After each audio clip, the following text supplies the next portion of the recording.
जंतर मंतर का कतल तम चल जेती हला उत्तम नगर में होल हले जंतर मंतर आज। तो कहाँ होले भैया जंतर मंतर पे फिर गए तो मतलब हम लोग बिना मास्क के बिना मास्क के घूमने का वो कहते कि हम भैया हल्ला नहीं करेंगे, लेकिन हम वहाँ पे खड़े रहेंगे, हवन करेंगे। आज नया साल है ना हिंदी वर्ष का। हाँ तो उसके लिए हवन करेंगे बिना मास्क के। हाँ तो उस ताकि वहाँ पे मीडिया में नजर आ जाता है ना लोगों का। तो भाई हाँ मीडिया वाला आएगा, पूछेगा भाई ये क्या हो रहा है, करे जी हम तो नहीं मानते कोरोना को, क्योंकि कोरोना अगर होता तो सारे चुनाव की रैलियां नहीं होनी चाहिए थी। सही बंगाल वाला में होते हाँ? चले।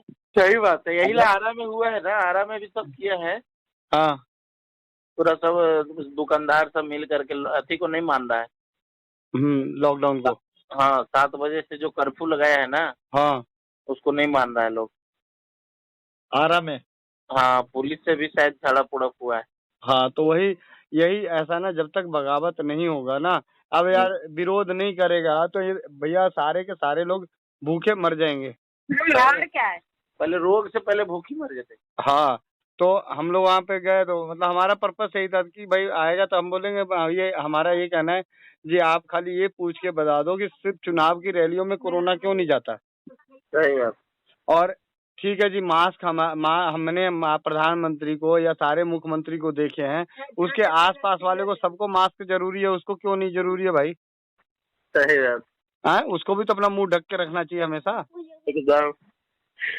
क्योंकि मेरी फैक्ट्री में कल खाना खाने पे चालान हो गया भाई साहब। हम लोग खाना खाने के लिए, हाथ धोने के लिए सब, अब भैया अब खाना खाने के लिए जाएगा तो अब मास्क उतार के हाथ मुंह तो धोएगा। एकदम तो होगा। फैक्ट्री मतलब दरवाजा खुला था, घुस गया, फटाफट फोटो खींच लिया, 8 जने को वगैरह जी चलान है। हमने कहा जी हम तो खाना खाने जा रहे हैं, तो खाना भाई कह रहे नहीं हम बिना मास्क के होना। मैं क्या भाई मैंने मास्क लगा के खाना कौन खाएगा? भाई हमारा मर्जी है, हम ये 5-6 जने हैं, हमें एक दूसरे से नहीं, हमें नफरत नहीं है, हम साथ में रह रहे हैं, तो तुम्हें क्या एतराज है? कह रहे नहीं जी फैक्ट्री में रूल नहीं है, फैक्ट्री में मास्क लगा के काम करना है। मैंने कहा तो फिर भैया कुछ ऐसी जगह चले जाओ जहाँ पे सेंट बनाने वाला अगर नाक में मास्क लगा लेगा तो सेंट कैसे बनाएगा? ईमानदारी से बता, उसको पता ही नहीं चलेगा कि कितना डालना है तो कैसे डलेगा। करे भैया मेरे को ज्यादा मत सिखा, मैं चालान काट रहा हूँ 16,000 रुपए का। मैंने कहा जी तुम 16,000 का काटो या 26,000 का काटो, कोर्ट का काटना। हाँ कोर्ट का काटो, हम कोर्ट में जाके बात करेंगे, बोलेंगे जी हम तो खाना खाने जा रहे थे, इन्होंने फोटो खींचा है।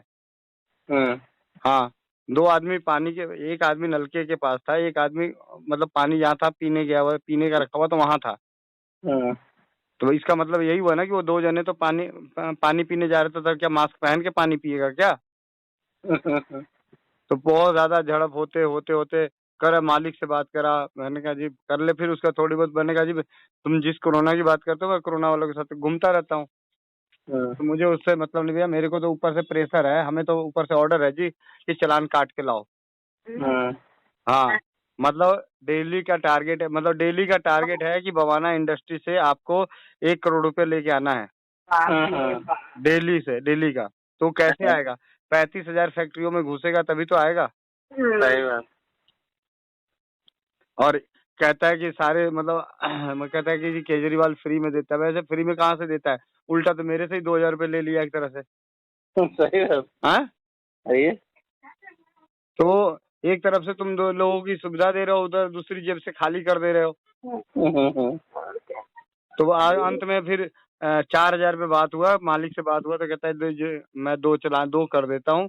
तो उन्होंने 4,000 पे बात हुई, तो मेरे को उसके साथ वाला कहता है कि भाई 1 मिनट ऐसा है, मैं ना इसको 3,000 2,000 एक चालान कटवा देता हूँ, 1,000 रुपये अलग से दे दे। मैंने कहा अलग से दूंगा तो सिर्फ 1,000 रुपये दूंगा, उससे ज्यादा नहीं दूंगा। हाँ क्योंकि ऐसा ना हम कंपनी है, कंपनी में क्या होगा अगर वो लिख के दे देगा ना तो कंपनी बंद करना पड़ जाएगा। इस डर से कई बार आदमी विरोध नहीं करता। तो फिर भी मतलब फिर अंत में जाके 2,000 रुपये लिया, तो देखा मतलब 2,000 पे बात हुई तो 2,000 रुपये रखा, चालान रसीद नहीं दिया, 1,000 रुपये अपनी जेब में दिया, 1,000 रुपये साहब को दिया होगा। नहीं 2,000 दिया तो 500 उसने अपनी जेब में रखा, 1500 रुपये ले जाके उसको दिया होगा, तो 1500 में से फिर 500 लिया होगा। कहते कहा होगा कि जी वहाँ पे साहब वो 1500 रुपये दिया, तो 1000 आप ले लो, 500 मैं ले लेता हूँ। हाँ सही बात है। मतलब वो चालाक में चालाक है। तो सारे सारे के सारे भ्रष्ट है। अब एक चीज बताओ, वो जो आदमी हमारा चालान कराने आया है, काटा है, तो वो भी तो आखिर इंसान ही है। लेकिन सही बात। चोर हैं तभी तो हमारे साथ दगा कर रहे हैं। सही बात है। हम बोल रहे हैं कि सब जगह भ्रष्टाचार आ गया, सब जगह पैसे का जरूरत है। दवाई वाले को मालूम है कि भैया ये जो जुकाम है नॉर्मल है, ठीक है, लेकिन साला जानबूझ के इस टाइम पे सबको कोरोना पॉजिटिव कर दे रहा है। क्यों? ताकि ये डर के और रहे और हाँ, हाँ। इधर से उधर की दूसरी दवाइयाँ खाए और हमेशा डर बना रहे। कल हमको एक डॉक्टर बताया, सही बात है, एलोपैथिक डॉक्टर था, लेकिन हकीकत बात वही बोला। हमको उसका बात अच्छा लगा। के पास एक मेरा दोस्त है, उनको बुखार लगा था तो गए हुए थे, तो हम गए उनसे मिलने। बोला कि देखिए आप लोग जो है तुरंत भर में कहते हैं कि हमको बुखार ठीक होना चाहिए, और जाते हैं डॉक्टर के पास, वो क्या करता है कि एंटीबायोटिक तुरंत ठोकता है। 2 3 गो एंटीबायोटिक ठोकेगा आपको। उससे अभी का जो बुखार चल रहा है, कोरोना जो कह रहा है, अभी सीजन है, बुखार है, जो बुखार वायरल फीवर है।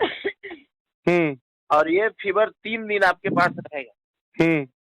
3 दिन तक आप दवाई नहीं खाइएगा तैयो रहेगा, 3 दिन के बाद दवाई खा लीजिएगा तैयो चला जाएगा। 3 दिन के बाद वो चला जाएगा, अपने आप चला जाएगा।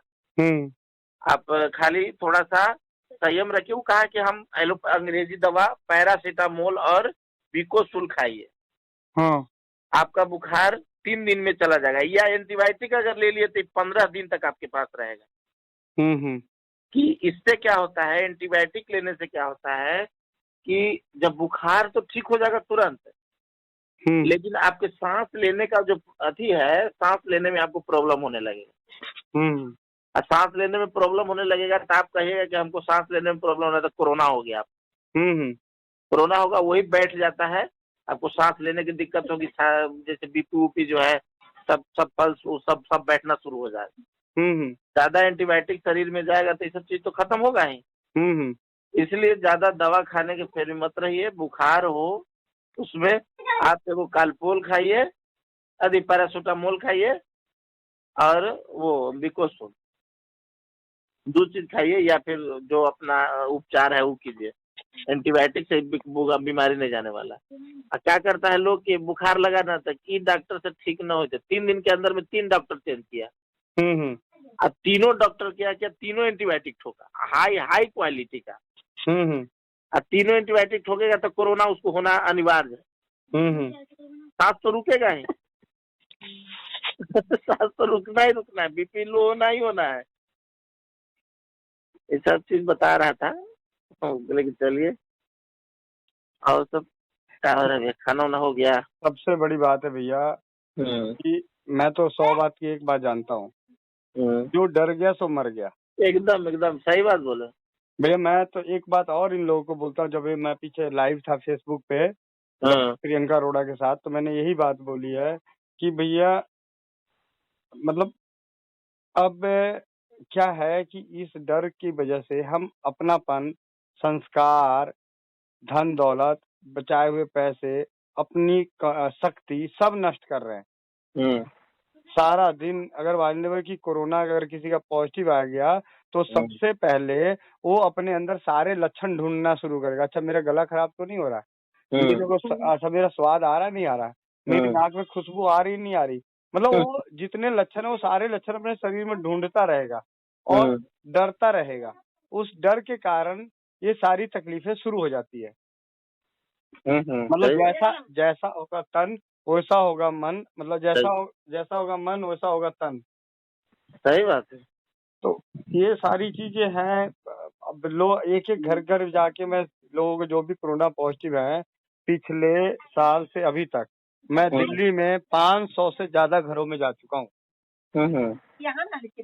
तो और सब मतलब सबके साथ मिल के हाथ बटा के छू के तेल मतलब लगा के, हाँ जी कहाँ है ला देना जरा, तब भी मतलब मैं यही हूँ, सारी चीजें हैं। तो ये ना ही एक दूसरे से किसी से फैलता है, ये एक सबसे बड़ा षड्यंत्र है।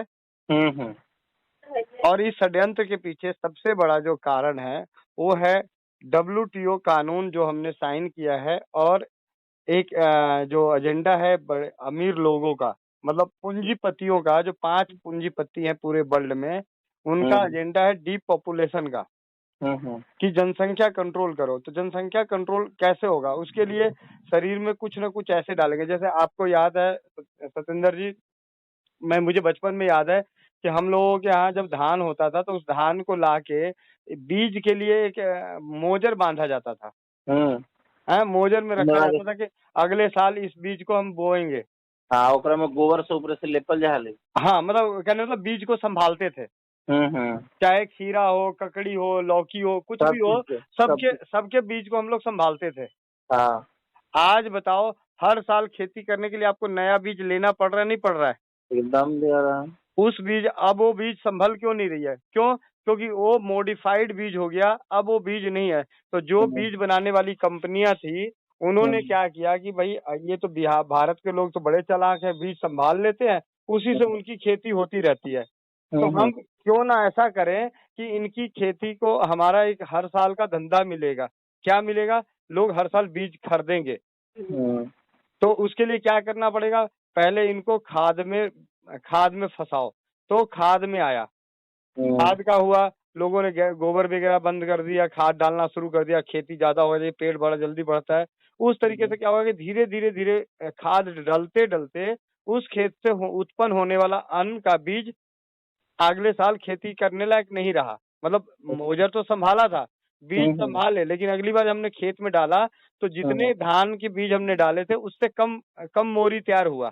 तो अरे यार, लगा गड़बड़ हो गया। तो फिर इन्हीं के दलालों ने ब्लॉक में बीज भेजे कि जी ऐसा है, पिछले साल अकाल आ गया, आप लोगों की खेती नहीं हुई, तो एक काम करो, हम ना बीज है, और ये बीज वही मॉडिफाइड बीज हुआ जो एक ही बार वन टाइम यूज हुआ। हर साल मुझे भी याद है 1992 की बात कि हम लोग विक्रम ब्लॉक से चावल का बीज लेके, धान का बीज लेने जाते थे। अभी तो मिलता है, दुल्हिन बाजार भी मिलता है, पालीगंज भी मिलता है। हाँ, तो कहने का मतलब कि भैया इस चीज को करने से वो जो पूंजीपति एक आदमी जो मान के मोनोसोट कंपनी है जो अमेरिका का, उस एक कंपनी को जिंदगी भर के लिए हो गया आमदनी का जरिया। सही बात। उसी तरीके से ये डर को पैदा करके, कोरोना के वायरस के डर, कोरोना का डर फैला के, डर बना के पूरी तरह से हर आदमी को वैक्सीन दिया जाएगा, और वैक्सीन लेने के बाद वो क्या होगा कि उसकी इम्यूनिटी कमजोर हो जाएगी, तो इंसान हर साल बीमार पड़ेगा, ज्यादा से ज्यादा बीमार पड़ेगा, तो हर साल पैसे देगा। सही बात। तो इनकी बनाने वाली दवाई कंपनियों की, और उसके बाद इनमें नपुंसकता आएगा, इनके बच्चे पैदा नहीं होंगे, तो कम जनसंख्या होगा, तो संपत्ति किसको होगा? अगर मैं मान लिया कि 3 भाई हैं, हमारे पास 5 एकड़ जमीन है, तो भाई 15 एकड़ जमीन है तो 5-5 एकड़ हो गया। उसके बाद हम तीनों का अगर 3-3 भाई है, तो भाई अगले वाले को तो कम हो गया। सही बात। यहाँ पे क्या होगा कि अब मतलब कहते हैं कि भाई बाकी 2 के ना हुआ तो एक वाला अमीर रह गया। अब वो चाहता है कि किसी को कोई हो ही ना, और हो भी तो ज्यादा दिन तक रहे ना। सही बात। ये जितने 45 साल से ऊपर वाले को हुआ है, मैं गारंटी के साथ कह सकता हूँ कि जिन्होंने भी 45 साल से ऊपर वाले वैक्सीन लिए हैं, अगले 2 साल तक इनकी जनसंख्या आधी हो जाएगी। मतलब ये जो 65 साल से 45 साल की उम्र के लोगों ने वैक्सीन ले लिया है, वो 2 साल बाद वो कोई पैरालिसिस का अटैक आ जाएगा, या हाई बीपी का अटैक आ जाएगा, या हार्ट का अटैक आ जाएगा। बदनामी क्या हो, उस वक्त तो कोरोना का नाम ही नहीं आएगा। मतलब 2-3-4 साल बाद मान लिया कि डेथ होगी, तो लोग कहेंगे जी वो हार्ट अटैक आ गया उनका। उस वक्त नहीं कहेंगे कि वैक्सीन लगा था उसकी वजह से आया है। उस वक्त दिमाग नहीं जाएगा कि वैक्सीन लगा था। मैं आज भी जानता हूँ कि इंडियन तिब्बत पुलिस में अपने भैया के एक दोस्त हैं बहुत अच्छे, उन्होंने वैक्सीन लगाई, दोनों वैक्सीन लग गया, फिर भी उनका कोरोना पॉजिटिव हो गया। और आज फोन आया कि भैया मेरी सांस लेने में दिक्कत हो रही है, मेरा ऑक्सीजन लेवल कम हो रहा है। तो भाई ऐसी वैक्सीन लगा के फायदा मिला क्या? इधर ही का, यही एक औरंगाबाद को दिया था उस दिनों। औरंगाबाद कहाँ का है, उसको दोनों डोज पड़ा हुआ था। आंगनबाड़ी थी, वो उसको भी अति आ गया, कोरोना हो गया। पॉजिटिव। और दूर की बात, ज्यादा दूर की बात नहीं है, भारत के राष्ट्रपति जो हैं उनको दोनों वैक्सीन पड़ने के बावजूद भी उनको हार्ट में प्रॉब्लम आ गई, क्लॉटिंग आ गई, सारी चीजें हो गई है। हाँ बोलिए। ठीक है, तो मतलब जहर जबरदस्ती, ये जहर किस लिए दिया जा रहा है? इसीलिए दिया जा रहा है कि हमारा इम्यून सिस्टम कमजोर हो जाए, हम ज्यादा से ज्यादा काम ना करें, ज्यादा से ज्यादा दिनों तक ना जिए, और ना ही हमारी जनसंख्या बढ़े। ये और सब ठीक ना भैया? हाँ, सब बढ़िया। चलिए ठीक है। ठीक है। हमनियो इस बात बाकी में मैं आप लोगों से विनती करता हूँ, आप लोगों से कह रहा हूँ कि भैया जो भी कोरोना की बात करने आए, गांव घर वालों को आग लगाओ अंदर से, उनको बोलो जी एक हाथ में झाड़ू, और बहनों को बोलो एक हाथ में झाड़ू रख, एक हाथ में बेलन, जो आए दो ये चार तो दे दे। सबके मन में आ गया है, सबको अभी इस चीज से आती है कि अभी लॉकडाउन लगेगा ना हाँ, तो यहाँ पूरा हो जाएगा एकदम दंगा। और मैं एक तो ये, दूसरा जो बड़े बुजुर्ग जहाँ भी है, जो भी गांव के हैं, आप लोग देखो जी, हम लोग शहर वाले में क्या है, दिक्कत क्या है कि सब अपने अपने काम में मस्त है, लेकिन गांव में फिर भी क्या होता है कि अंत में आदमी थक हार के दिन भर का काम करके जल्दी घर वापस आ जाता है। सही बात। तो यहाँ पे यूनिटी होना मुश्किल हो रहा है। और गांव में क्या है कि एक तो घर, यहाँ सारा फ्लैट सिस्टम है, एक दूसरे की शक्ल नहीं दिखती। गांव में क्या है कि गांव का घर ऐसा है कि एक आदमी बीच में अगर चौपाल पे कुछ बोल दिया तो बाकी चार लोग आके इकट्ठे सुनने लग जाते हैं। हम्म। तो इस तरीके से जो हम अगर क्रांति कर सकते हैं या जागरूक कर सकते हैं तो गांव से, तो हमारे आशीष आर्या जी हैं, उन्होंने बोला कि हमारा मकसद होना चाहिए कि चले गांव की ओर, मतलब हमें जो जागरूकता फैलानी है वो गांव में जाके फैलानी है कि देखो जी, अगर आप चाहते हो कि आपके बच्चे, आपका खेत, आपकी जमीन, ये सारी चीजें बची रहे, तो हमें किसको और कैसे करना है। देखो आप सोचो, आपका काम है, हमारा काम है बताना। मुझे ये जानकारी मिली है कि इस चीज को लेने से ये नुकसान होता है। सही है। ठीक है, तो गांव वालों में क्या है कि उनके घर में चावल दाल भरा पड़ा है, ठीक है, साला नहीं खाएगा सब्जी, दाल और चावल उबाल के पी खा लेगा, लेकिन जब लड़ाई करना होगा, जब मारना होगा पुलिस वालों को या इन नेताओं को या किसी को, तो हाँ। लाठी लेके दो चार लाठी भांज देगा। सही बात। और जहां एक दो पिटा गए तो हाँ। फिर तीसरे की हिम्मत नहीं है। सही बात। लेकिन यहाँ क्या है, अब एक छोटी सी बात और दिमाग दिमाग में बैठाने वाली बात है भैया, बड़े आराम से सोचिए कि कभी भी पक्ष पार्टी जो भी सरकार होती है वो कुछ भी काम करती है, विपक्ष उंगली करती है नहीं करती? एकदम करता है। तो ये ऐसा क्या हो गया भाई कि एक भी विपक्ष नहीं, विपक्ष उंगली नहीं कर रहा है? इसका मतलब ये साफ है कि इस पूरे एजेंडे में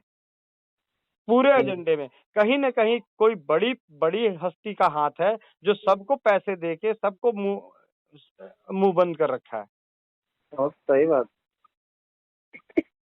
नहीं तो यही जिसको अगर मान लिया कि बंगाल में चुनाव हो रहा था तो ममता बनर्जी ये तो बोल सकती थी कि भैया कोरोना चल रहा है, आप लोग भाई, आप लोगों से हमें बहुत प्यार है, आप अपने घर में रहें, आपको पसंद आए तो जिसको मर्जी वोट दें, रैलियों में ना आए, कोरोना कोरोना चल रहा है, इसमें आप अगर आ भी रहे हैं तो मास्क बनाएं, कम की संख्या में आए, हमें कोई जरूरत नहीं है, आप जिसको मर्जी वोट दें लेकिन आप सुरक्षित रहें, कोरोना चल रहा है, ये बात बोल देती तो भैया उसको और ज्यादा वोट मिल जाता ना। सही बात।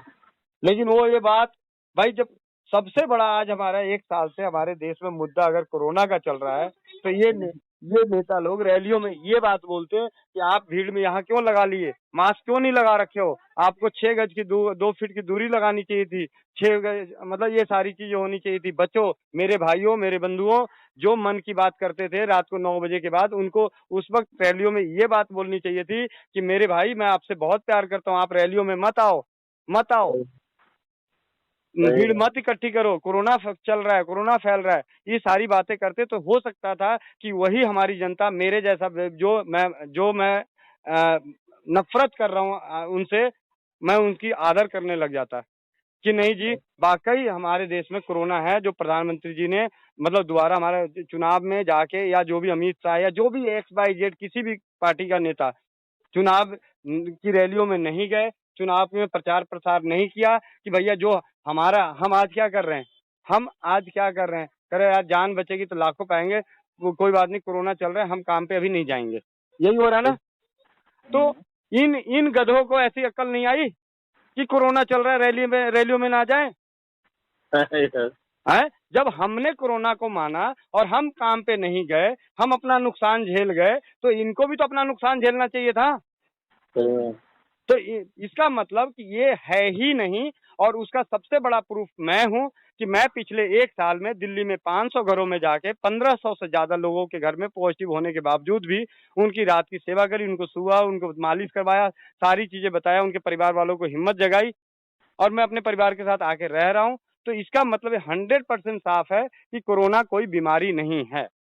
सही बात है। और जो इसको मानता है, चुनाव की रैलियों को देखने के बाद, मैं तो कहता हूं जो चुनाव की रैलियां देख चुका है उसके बाद कोरोना मानता है, तो उससे बड़ा मूर्ख, बेवकूफ, अंधा, अनपढ़, गवार कोई नहीं है। उससे तो अच्छा हमारे देश का भिखारी, हमारे देश का गरीब आदमी, हमारे देश का वो गांव किसान का मजदूर, जो ज्यादा समझदार है।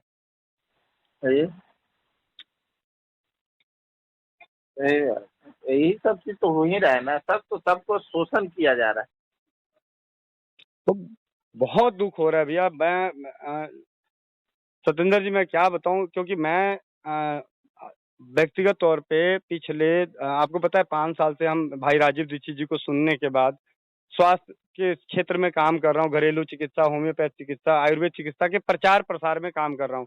आपने भी अपने गांव में ना जाने हजारों भाई बहनों को घरेलू बता के उनको स्वस्थ कर रहे हो, ठीक है, हम भी कर रहे हैं। 5 साल में मैं कम से कम तो दिल्ली, मतलब पूरे वर्ल्ड में, मतलब मैं तो अब तो कहता हूँ कि वर्ल्ड में भी कहता हूँ कि बहुत सारे देशों से भी फोन आते हैं।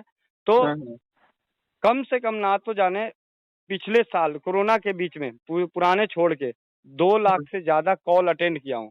और उन सबों के बाद जब कुछ लोगों से निजी ताल्लुकात भी हो गए हैं, तो सब के सब आर्थिक रूप से बहुत ही ज्यादा कमजोर हो चुके हैं। इस कमजोरी का कारण कौन?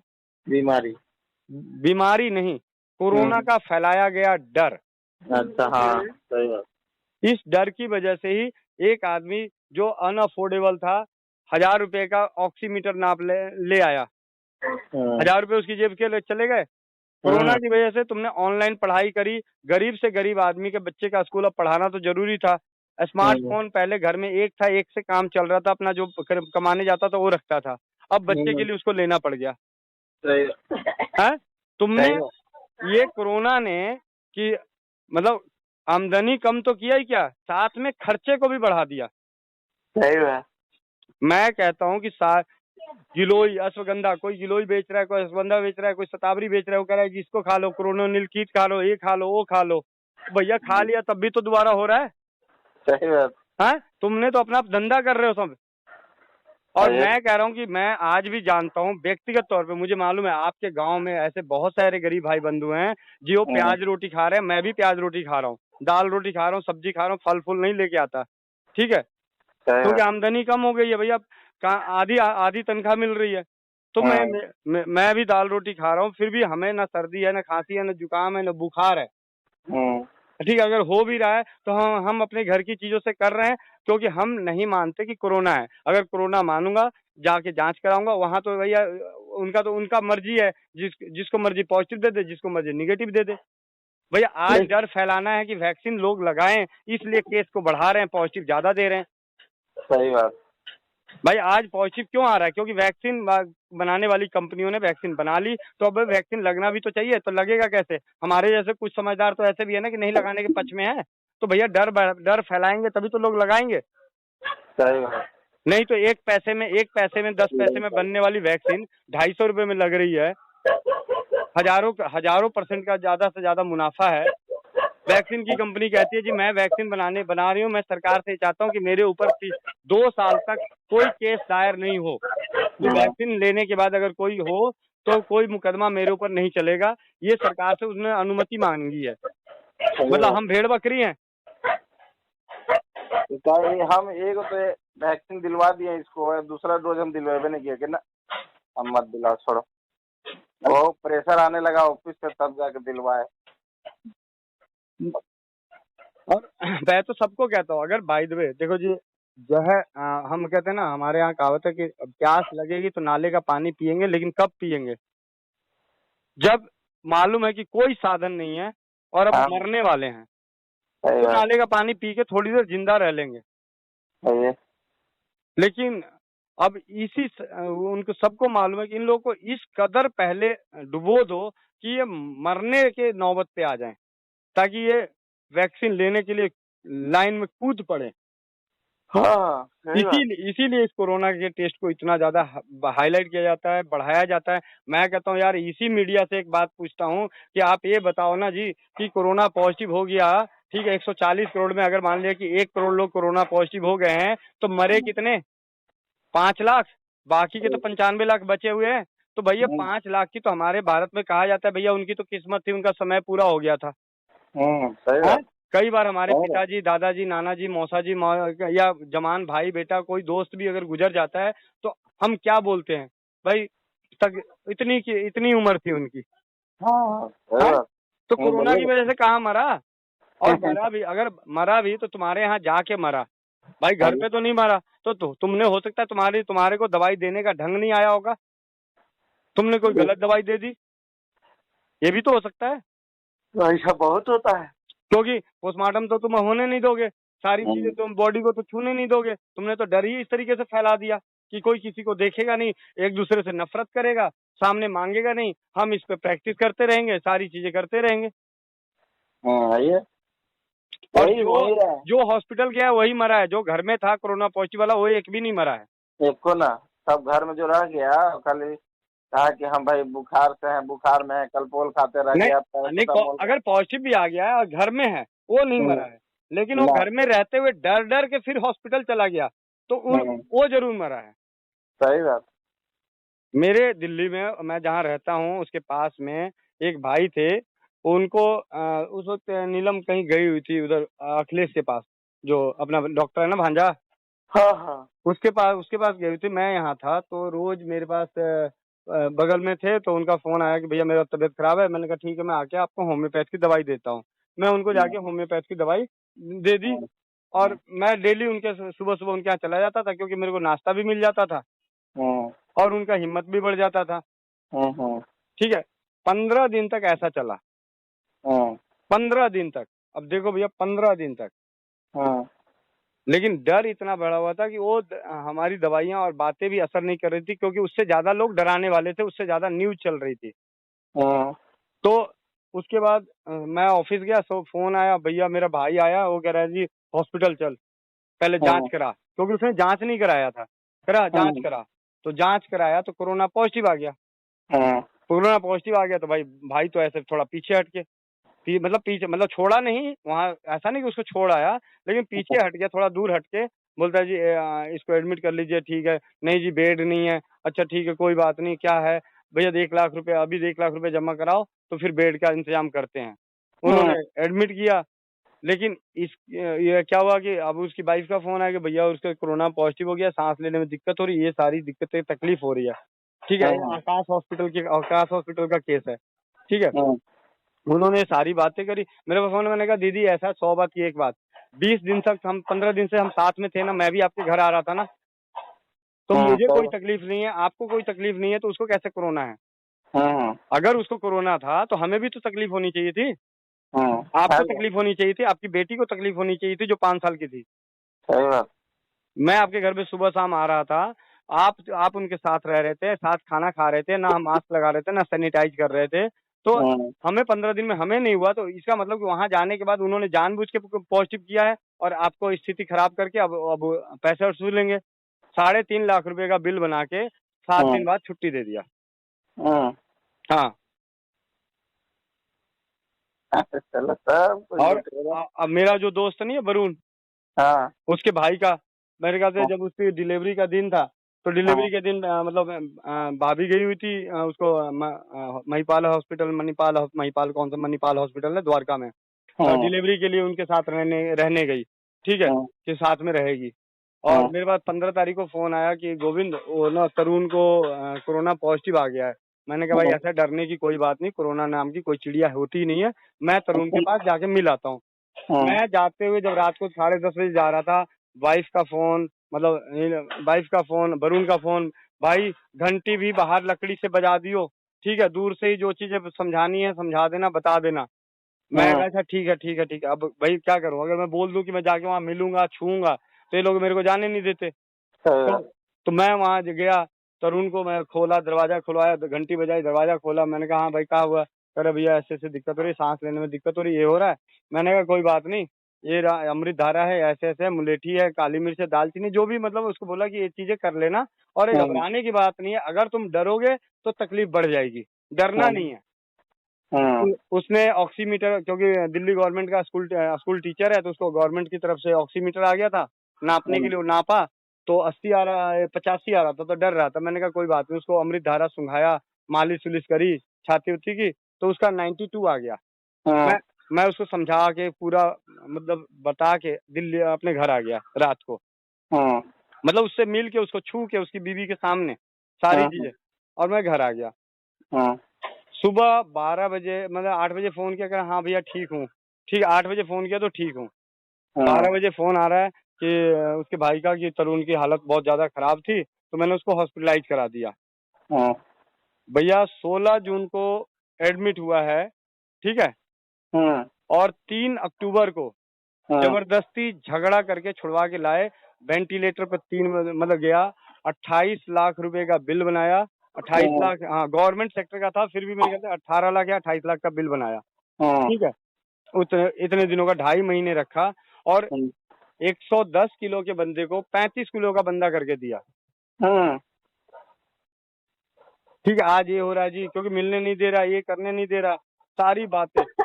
फिर अंत में झगड़ा करके उन्होंने बोला जी फेफड़े का ऑपरेशन करेंगे, तब जाके इसको अक्ल आई। मैं बीच बीच में बोल रहा था भाई अभी भी वापस लिया, नहीं यार ये हो रहा है, डॉक्टर ये कह रहा है, डॉक्टर वो कह रहा है, सारी बातें। मैंने कहा जो मर्जी है ठीक है, लेकिन अब जब तक क्या था, इतनी एंटीबायोटिक, इतनी दवाइयां चलने के बाद वो शरीर खराब होता गया।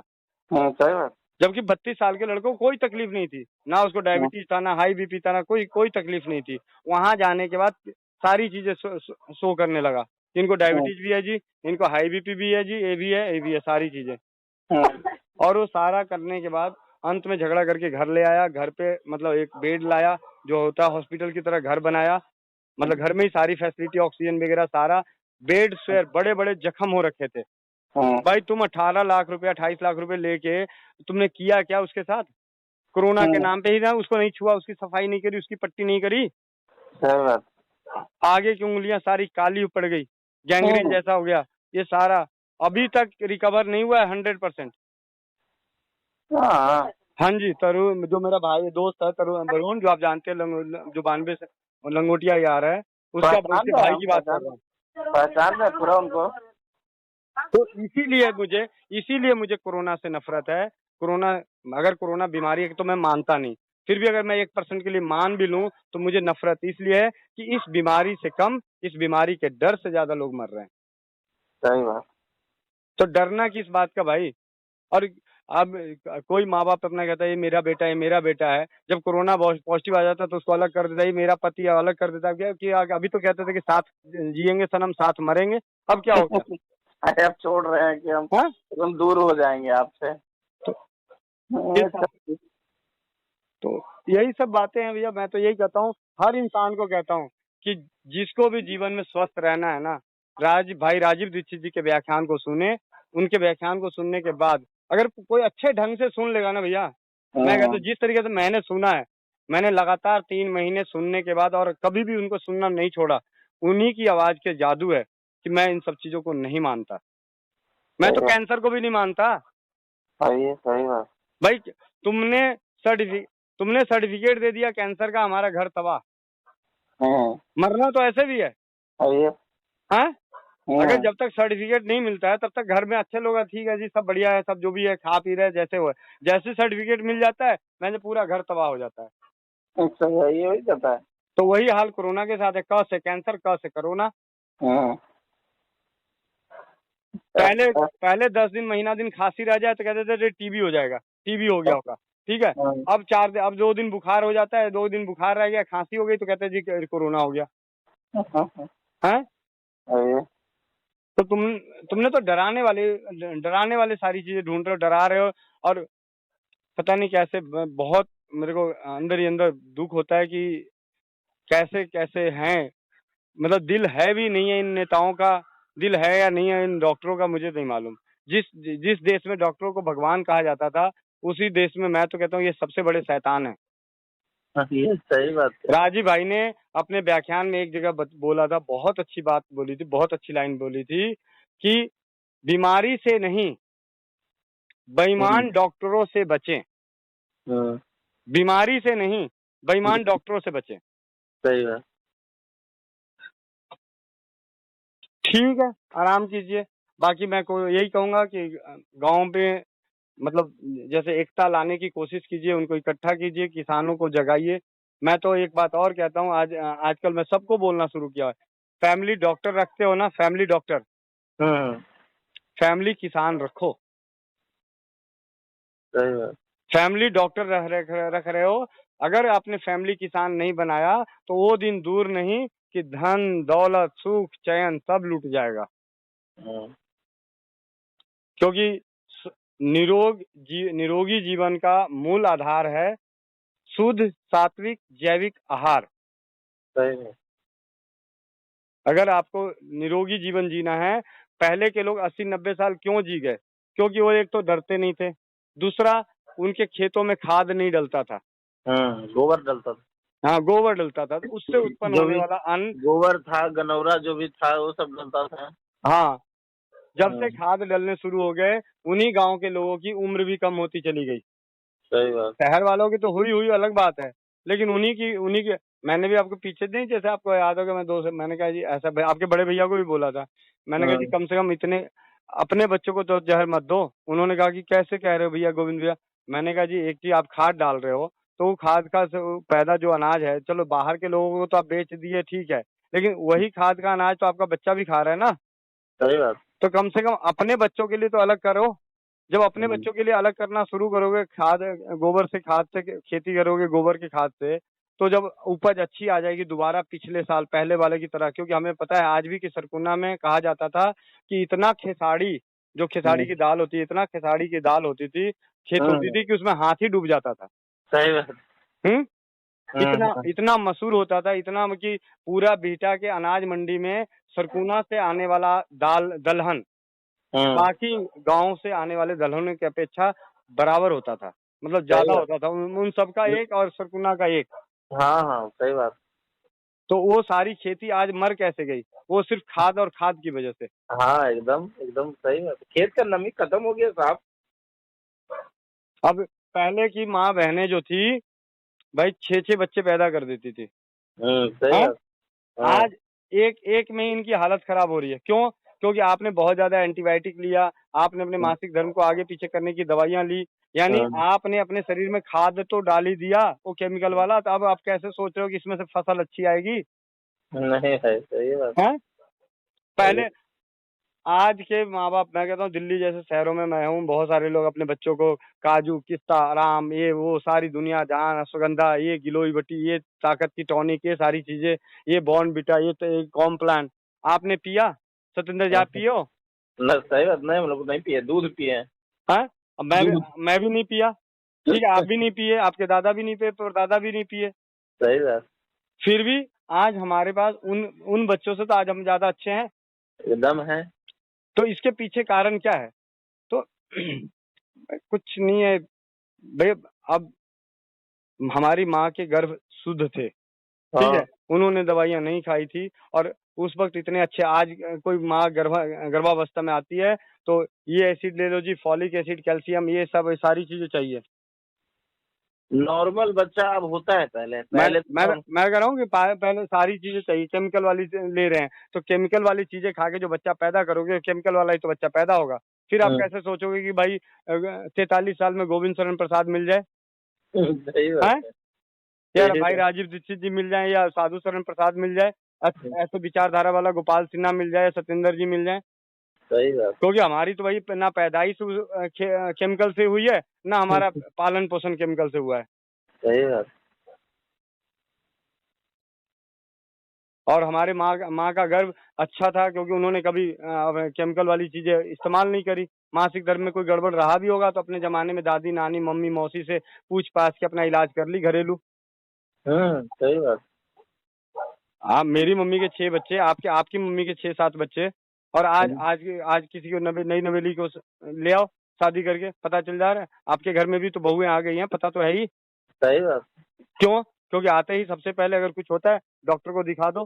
कह रहे हैं कि पहले की जो औरतें थी, जब बच्चा होता था उसको हलवा खिलाया जाता था, बतीसा बनाया जाता था, लड़ुआ, तीसी का लड़ुआ, मेथी का लड़ुआ, क्या क्या बनाया जाता था। अब उस चीज है, अब मिलता है नहीं, अब क्या चाहिए इनको भी, ये भी दवाई दे दो डॉक्टर साहब से, दवाई, हाँ सिरप, ये वो, हाँ दुनिया जहान।